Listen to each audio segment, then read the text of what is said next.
So we're out here in Capel, Texas, helping the homeowner with a water remediation project.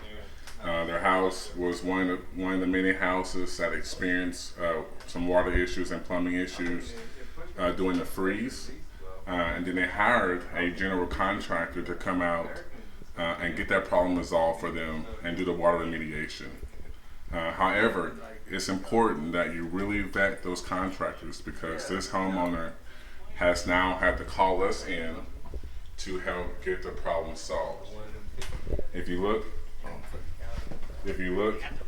here,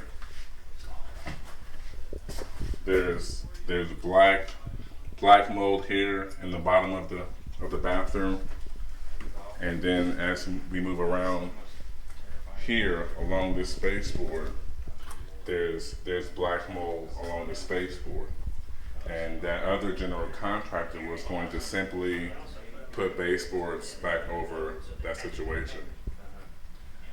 Here at Task Force, we believe in doing right by our clients.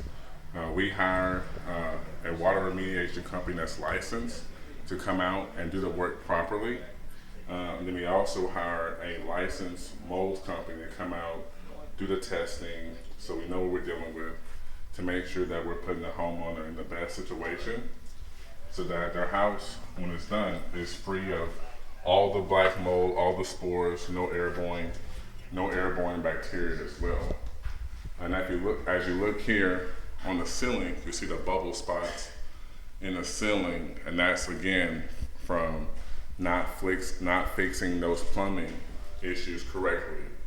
And so now with us coming in mid-project, we now have to tell the homeowner that the drywall, the ceiling has to come back down, and we have to go up there, maybe fix some trusses in the ceiling, and redo the drywall so that their house can be back to pre-loss conditions.